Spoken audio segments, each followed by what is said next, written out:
Andy Johnson. I'm bringing you inside my writing world.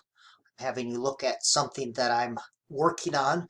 And when I'm working on, again, I like to have that sense of structure so I know where I'm going. I even like to use color coding for subheadings and headings. I use yellow.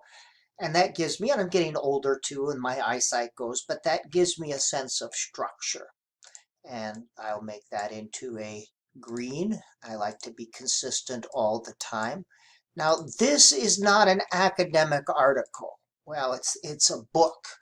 But when I write, so it's not going to have citations or a lot of citations. It will eventually have some. But I'm allowing myself to move away from the strict objective academic language that I use when I'm writing more formal stuff. So in that academic writing, you do not use personal pronouns or contractions. And I've for most of my writing life, I've moved away. I have not used personal pronouns and I have not used contractions, and I've hid behind the ideas. All right, so I let the ideas speak. But now I'm in the later phase of my career, and as I write books, I allow me to appear a little bit. But that's another one. I want to show you two things. How sometimes you write to see what it is you have to say, and you see things and structure comes out of your writing.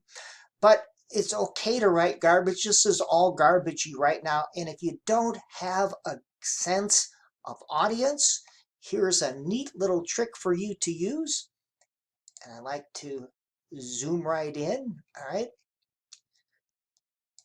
I go to View, Immersive Reading, and this is really cool.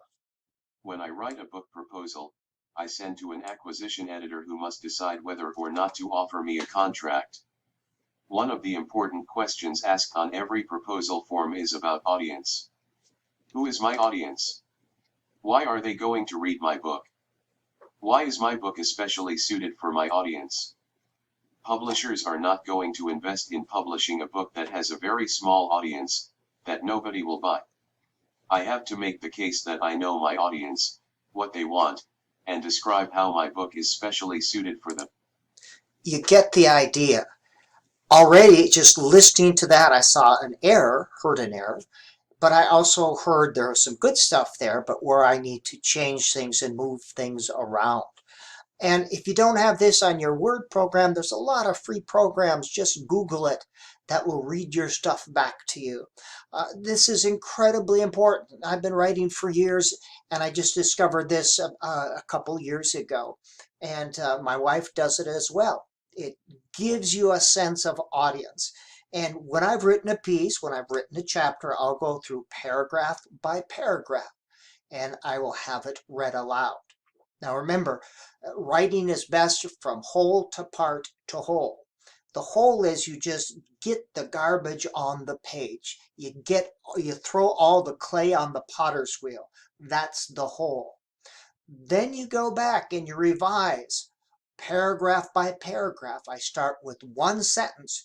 Does this sentence make sense? And then the next and the next. And I stay on that paragraph. And when that paragraph is concise and tight and just the way I want it, then I go to the next paragraph and say, and the same thing. So I have a sense of flow from one paragraph to the next, and the same thing. When I finished a section, then I'll do this section, focus just on that section. Then I'll go to the next section and start the whole thing again. And finally, when I have the whole chapter or book or whatever, then I'll go back to it and holistically look at it. And that's where you get a sense of flow.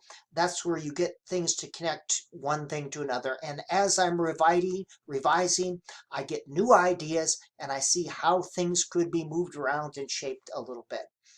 Academic writing is not that difficult if you understand the process, and I always have a few good tips for you as well.